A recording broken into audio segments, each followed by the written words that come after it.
We're so honored this morning to have Professor Dr. Chin Kin Fah here with us. He is the chairman and founding director of the Academy for Silent Mentor here in Malaysia. Very good morning, Professor. Good morning, Bel. Good morning, DJ. Very excited to have this here. Thank you very much for your kind invitation. Now, to be honest, right, Professor, I've actually never heard of the term cadavers until I was researching for this interview. Can you explain to us in a bit more detail what this term means? Cadaver actually is a medical term. When I first joined the University of Aberdeen as a first-year medical student in Scotland, I was very excited to see the glorious castle called Marshall College. Okay. And at the basement of that is a very big room where they were full of cadavers at that time, it was called. And they were actually donated bodies from the Scottish community for medical students to learn anatomy through dissections. And I have to spend 1.5 years during my medical school life virtually dissecting every bit of the body from head to toes. And not only that, I have to have my breakfast together with the dissection menu, which is full of the smell of formalin. Oh no! Because we have to bring our book into the dissection hall and mingle with the cadavers, and that's where the smell of formalin comes from. So virtually I lived with formalin for 1.5 years together with my cadavers. So you must have lost a lot of weight during that time because you couldn't eat a lot of stuff. But it does strike me very much, even until now, that it is always with much regret that I could not get to know who the donated body was. Mm-hmm. I know it was a Scottish elderly lady, quite chubby, and but I was not able to know the name and the family's members and where she come from. Even we have a very, very excited memorial service at the University Church, the chapel, where I was looking forward to actually meet the family members of my silent teacher, the teacher whom I regarded as silent because they have already gone, but they donated their bodies for us to learn. And I would very much like to say thank you to the family members for being so kind. But unfortunately, with that system, whereby within the university system, whereby we were asked not to have direct contact with the family members, and the family members also not expected to get direct contact with us. So that was the traditional medical school system, whereby you dissect on a body without knowing the identity of that body. Did you just dissect on one body throughout your medical career? Yes, I dissected together with 6 of my classmates. Oh, so medical students only get to work on one cadaver in their entire medical career? For my school at that time, I have one identified body whom I will learn from together with a small group of my classmates. So I consider myself very lucky to have that access to the body. And given the current situation, it's very difficult for medical students to actually have the time and the access to actually work on a body itself. So the time has changed because medical school curriculum has changed. We learn more about genetics, we learn more about virus. So there are a lot more that we need to learn apart from just learning a human anatomy. So within a time frame of 5 years within a medical school curriculum, the dissection slowly has faded away. But do you think it's still necessary though? Yes, that's why we established the Academy for Silent Mentor, is to provide the medical students and the doctors to have the opportunity to actually learn from the bodies of the silent mentors. The reason we call silent mentor, because rather than cadavers, because this bring life to the body. What we regard as cadaver is someone who is already dead. But what we regard as silent mentor is someone who is already dead, but they voluntarily donate their body for the good of others before they pass on. So this carries a story. So within the silent mentor program, each and individual silent mentor donate their life stories. They allowed the medical students to learn from the stories of their lives, the journey of their illness. Whether it's good or bad, up and down in their lives, the challenges and the glorious moment they share with their students. And through that, the students also had the opportunity to get to know the family members. So unlike my own experience, within this system of silent mentor, the students will be allowed to interview the family members before the workshop. So they have to do home visit. I see.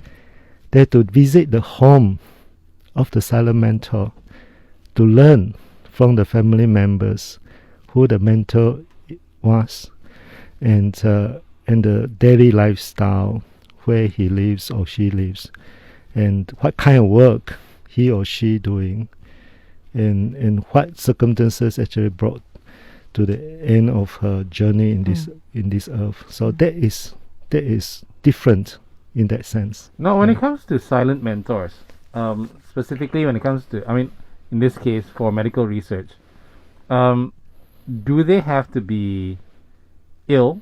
Is it better for you to have a body that was ill and died from some illness or accidents, or what? That is a very, very important question indeed. Of course, for a dissection perspective, a healthy body would be an ideal body for the students to learn. However, in those donors who actually have gone through a very painful journey, for example, being a cancer patient and body being ridden with tumors, and what kind of contribution could they give? But in fact, it's up to our curriculum and our syllabus. We can actually design a course for our silent mentor, whereby their body can still be used for learning. And not only that, more importantly, is their journey, how they fight cancer. The journey that they walk through as a patient. It gave them a life example of what a patient would be when my student actually going to see their future patients. So give them an idea. If they see a similar patients in the future, what would they expect in terms of the background and the emotional aspect of that patients? So I think that is relevant as well. So yes, whether healthy or those in illness, we will accept as donors.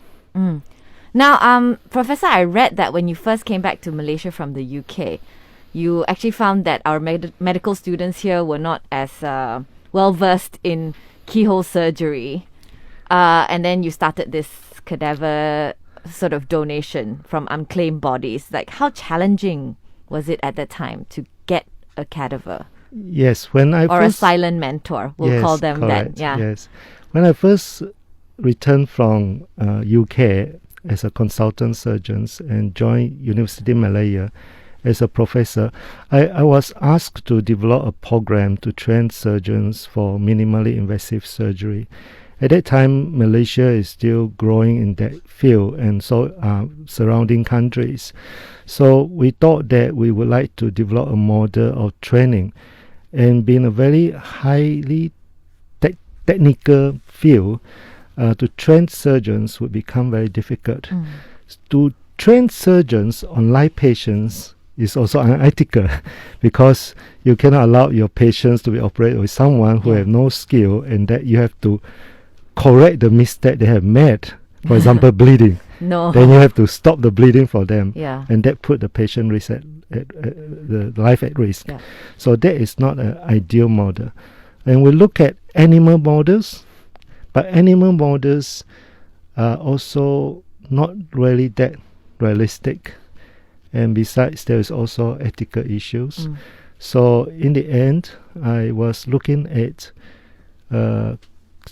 cadavers, the human cadavers, and we actually organized 2 very successful international workshops based on unclaimed bodies. So we're basically looking around for unclaimed bodies from the government hospital, and then we run these workshops, and the overseas international professors, they were all excited because especially I remember one of the Korean professor were essentially very excited operating on the cadavers, and these are the fresh cadavers, and he was basically taking out all the organs until I had to stop him and say, "You are here to teach." Not to do the surgery. You have to let your participants. Yes. He was enjoying it. He was, "Oh, that organ, I will take it out. No, let me show you how to take it out." I said, "I only have one body." You have to let the participant to try, and that was because the human body is, although they have died, if it is still fresh, it offers a realistic model for the surgeon to practice. And no, unclaimed bodies though. That yes. means How long before it is considered unclaimed Unclaimed. bodies? There's another thing, is that after the 2 workshops, I was devastated. You could say that I should celebrate for the success of the workshop, but inside my heart, I was really devastated because I found that it is extremely unethical. Because I did not have the consent of the bodies to actually carry out this surgery on their bodies, and to teach my students on how to take consent from a patient before you carry out any procedures, and yet in the workshop itself did not have a consent. So that truly is not something what I would like to do. And besides, unclaimed bodies are the poorest of the poor, and they have no family members who wanted to claim back their bodies. You don't know who they are, and it is just something that I thought that I would rather not to do it, despite the success of the workshop. Right. So I actually decided to stop the program, the human cadaveric training workshops, until I had this opportunity to learn about this unique concept from Tzu Chi University in Taiwan, whereby there are individuals who would like to donate their bodies self-willingly, consciously, before they die, and actually sign a consent and say that you can use my body for teaching. And when I heard about that, it just struck me that this is the answer. This is the answer to my quest for so many years, from medical school until now. And this is the answer to that, is to get a self-will consent, and to obtain a consent to actually to learn about the life stories, not only donating body, but donating your stories as well. And this seems to be an excited, very ethical, humanistic approach to this training program. And it's like people donating their organs. They just give permission, and then you can take their organs. Yes, and these are individuals who virtually given it because of altruistic love, because they said, please make many mistakes, millions of cuts on my bodies. If you make a mistake, never mind, just correct that. Do it until you know how to do it, but never make a wrong cut on the real patients. So use my body. Basically, they are saying, use my body to practice until you perfect your skill. But I want you, when you when you make that cut on a live patient, do not make a mistake. Wow. And that perspective of altruistic love actually changed the whole medical world. And we have signed MOU with international colleges like the Royal College of Surgeons of Edinburgh, back to Scotland, and the Royal College of Physicians and Surgeons of Glasgow. They are now our partners. Mm-hmm. And they look at this program with an interest because in the past, cadaveric donation has been unanimous, no names, although it was consented, but no names, no history. But now they look at us and say, perhaps this is one of the best way of teaching. Perhaps this is at least the way to pay back to our donors, to recognize their contributions and to actually get the student to know them. Do you need permission from the family of the donor? Yes, within our humanistic approach in this body donation program, we would like to have the consent, unanimous agreement from the family members. A lot of the donor ask me, why is that so? Because it's my body. Yeah. I would like to donate my body. It's nothing to do with my family members. But I told them that this is because this is a program with love, respect, and gratitude.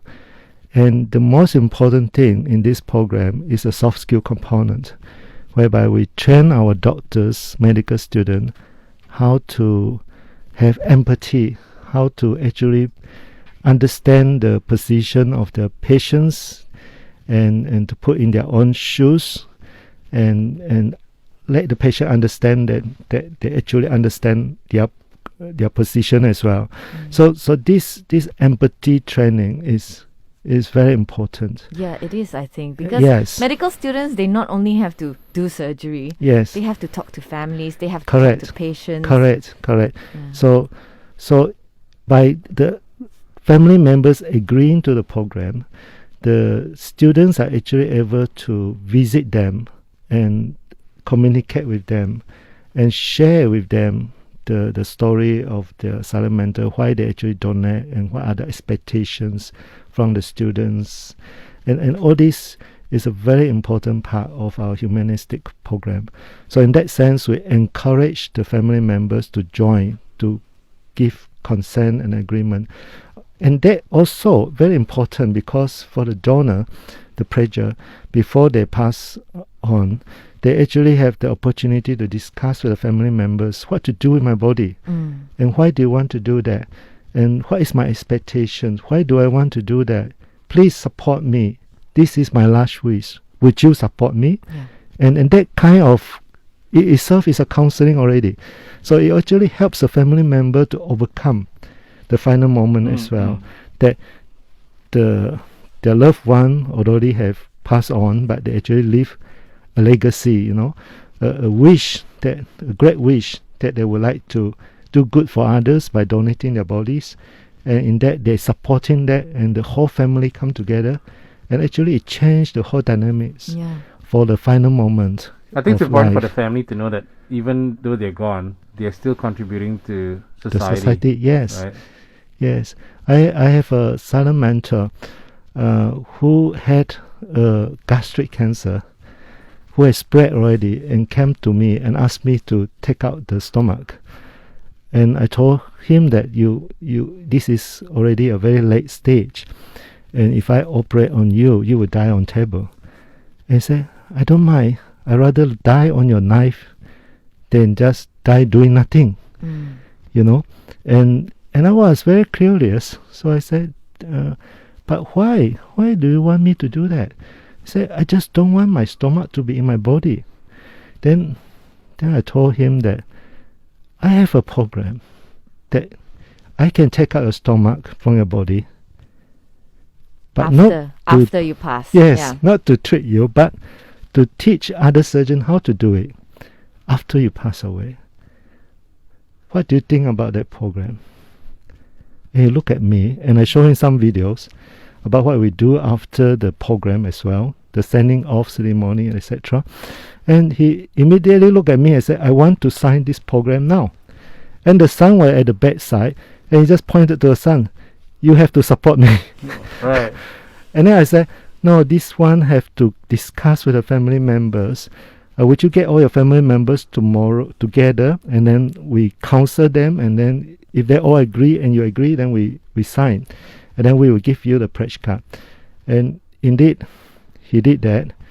And virtually all the family members supported him. And he had a very successful workshop. And we organized a workshop to remove his stomach cancer. And do you take like cancer cells and all that for research as well? Yes, we are in the progress of doing that. Yeah, there could be another exciting program on the way. Yes, about the cancer research related to body donations. Yeah. Because it's not all about just dissecting or surgery. Maybe you can get any kind of illnesses from the bodies to do more research on how we can maybe perhaps find a cure. And how it affects the body also in many ways, right? Yes. And not only that, after the workshop, the son actually came to me and said that, thank you very much, because what my father has done has left a legacy for us. It has completely changed his image in my mind, that I forever will be grateful to this program. Wow. Because the father is no longer a simple person.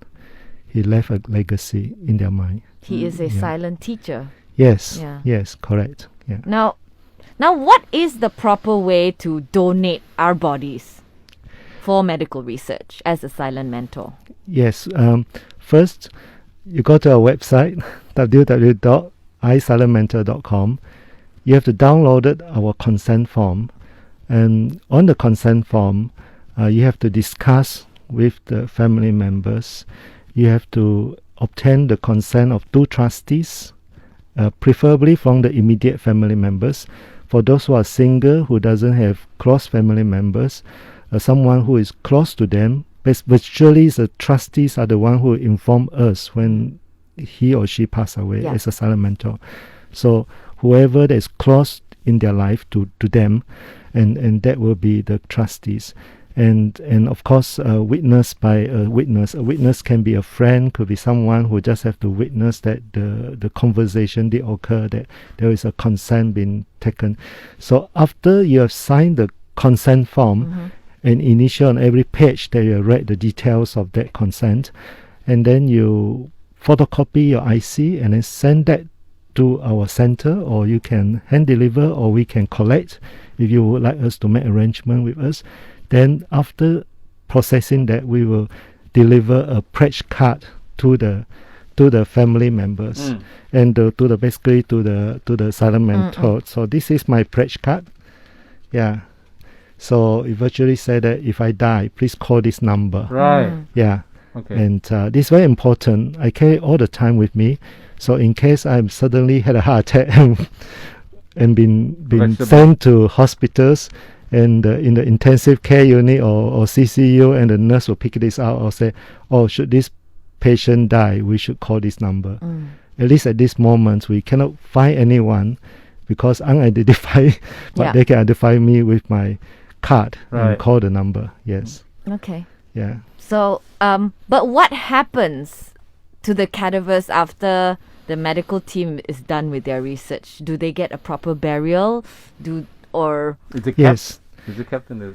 Yes, that is a very important part of the whole program, is how do we actually appreciate the contribution of our silent mentor, and to be able to involve in it is very important for the student as well.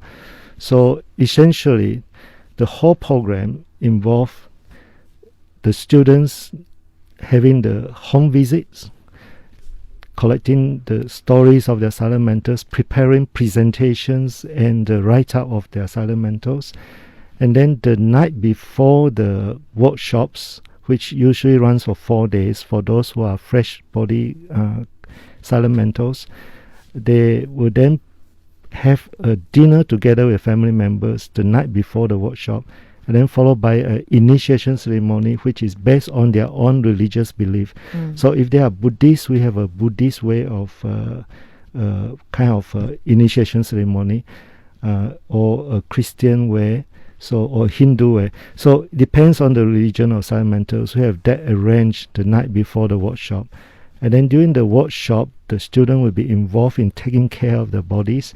They will have to wash the body every morning, do the hair shampooing, cleaning the teeth, cutting the nail, and make sure that the body is clean. And then they will have to move the body to the operating tables, whereby the workshop will carry out.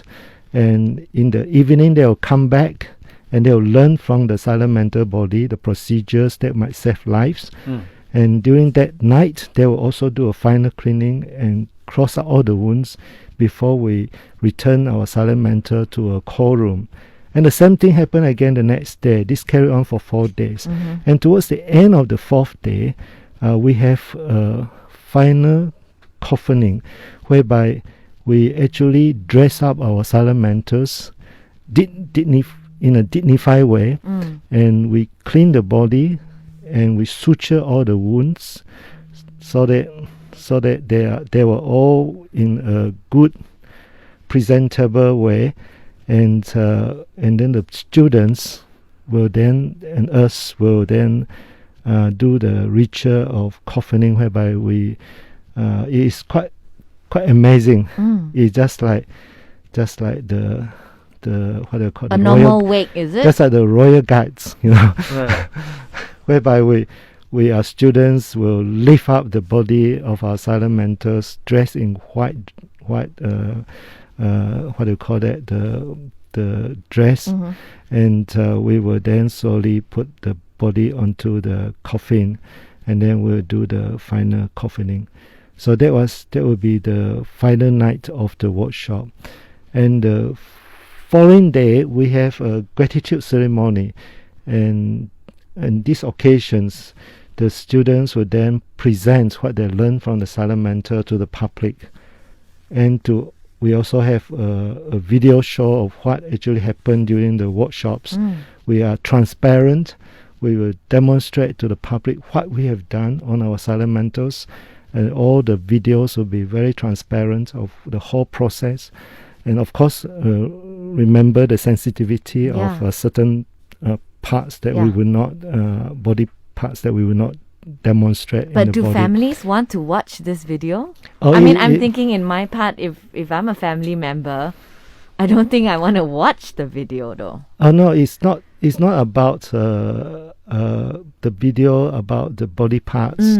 It is about the process of the workshop, and our photographers and videographers are well trained in that. When they film the whole process, the sensitivity of that will be not included, but it will reflect the altruistic love of our silent mentor.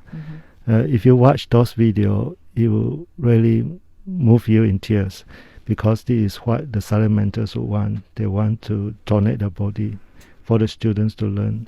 The intensity of the learning from the students and various participants is quite enormous.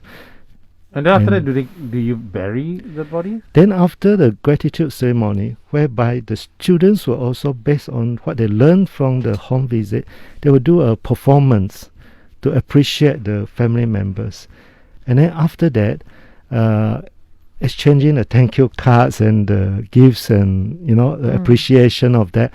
And then we all will have a setting off ceremony, whereby the students and the family member will carry the casket and walk for a distance, walking with the silent mentors to send them off, and also being sent off by a huge group of students lying out on both sides of the alley, whereby they will just walk through. and then we will put the casket into the hearse, and then the students will follow the hearse as well to stand for a distance until we then will depart to the LITE Memorial Park, whereby we have private cremations. And at the private crematorium in LITE Memorial Park, we have another cremation ceremony, whereby we have another opportunity to show respect to our silent mentor before final cremations. So the whole process is quite fantastic and very respectful. And it is respectful with gratitude and love as well. And do you not want to keep the body for future reference sometimes? In some cases, do you ever keep the bodies? We have another program whereby, apart from keeping the body fresh with deep freezing technology that I've just described, we also have another program whereby we do intra-arterial embalmment, whereby we inject embalming fluids into the body to preserve the body it's called a soft body treatment. So once we injected the embalming fluids, we have to do massage. It's just like having a body spa. So we have to do basically having a bath of the silent mentor and doing the massage to ensure that the embalming fluids flow through the body. And the whole process takes about 5 hours, and following that, the body can be kept for as long as we want. And that are for dissections and for the training of the medical student, as well as for the traditional Chinese medicine students. We are the center that offer this anatomical teaching to all the traditional Chinese medicine school in Malaysia, including Utah, INTI, and IMU. And so this is a different program that caters to the anatomical dissections, and that body can be kept as long as you want. And depends on the wish of the silent mentors. For example, so the silent mentor will have to specify that if they want to be cremated and buried, or or whether or not they want to stay as a medical research or helper as a medical education for research. For example, we have a 6 months old gestational age baby in our center that the parents have kindly wished to donate their baby, essentially which was born preterm, 6 months old, gestational age, the 6 months old in the mom's body. And unfortunately, with cardiac congenital malformations, she was not able to live, and within 2 days she passed away. And the family donated. A legal process whereby the donor decided to donate based on his legal will. Right. And that will then be assessed by our legal advisory committee, who will then decide whether this is in accordance to law. Yes. Right. Okay. But Professor, why should someone donate their body as a silent mentor? That is a very good question indeed, because that is the cornerstone for our program. Why would someone donate their body? I donate my body for the good of others. I think that is essentially what every donors have in mind. I donate my body for the good of others. It's not for my own good, because after I pass away, I got nothing from this. This is my last possessions in earth, on this earth. My last body, my last possession. I born with this body, I go with this body. And leaving behind, there's nothing that I can carry away, even my own body. And knowing that body, the last possessions, can actually be used for the good of others. And at that final moment of your time, knowing that you have done a final good deed, I think that brings you peace and love. And that love itself, the great love of caring for other people, not only about your own family members, but love beyond that, about the human, is virtually is us as a human. Yeah. That is our fundamental being in this earth, is to give, and be able to give at this final moment bring you peace. And I can testify that all my silent mentors, when I receive their body, they're all relaxed, very soft, with no struggle, and most with smile on their face. They know that they've done the final good deed, and they pass away peacefully. Compared to those patients who actually have to struggle at the end of their life, and you found that their bodies were really rigid and been affected by fear. Yeah. Would you? Yeah, I would. I'm considering it right now. Because the fear of death is so much. Yeah. When we think about what will happen to us at that final moment, Yeah. you know, even sometimes when I thought about it, how do I know what will happen after I die? Correct. Right? Regardless of your religious belief, it's beyond religion. It's about who we are as a human. At that moment, when you as a human, when you end your journey, you are still thinking about other human, and that make you that you are not alone. You don't die alone. You die, but you give good to others, and that bring you peace, and you will have a good death. So how do we not fear death then, Professor? You know, we all know that death, we cannot avoid it. It's inevitable. So what can we do how can we prepare ourselves in life so that we do not fear death? Be a silent mentor, because I have witnessed that.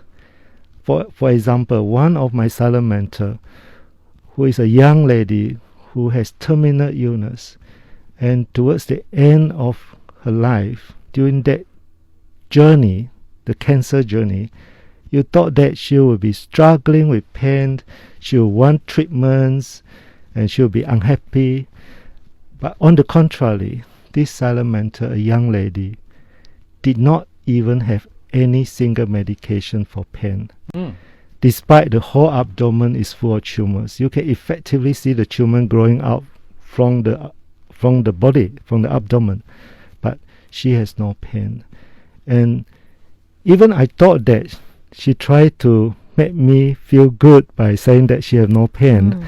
And I have to ask my colleague, who is a palliative care physician, to come in to assess objectively, does she really have any pain? And my colleagues came out and said, she doesn't need to see me anymore because she doesn't need any painkillers. Wow. Not even a paracetamol. And this silent mentor, even towards the end, and she knew that she's going to go away, she will just be silent and be very peaceful. And did you know what she said to me that night before she passed away? She said, Prof. Chin, you must be tired. It's getting very late. Please go home and have a good sleep. She was worried about you. Yes. And she told her husband, you too, you are very tired. Please go home and a good sleep. And that night, she passed away peacefully. Wow. She wanted us to go home and have a good sleep, and then she passed away peacefully. So mentally and spiritually, Yes. give yourself away, basically. Yes, correct. And that is human. Yes. Wow. Okay, Well- I'm going to do it. Thank you very much, Thank you. Professor Thank you. Dr. Chin.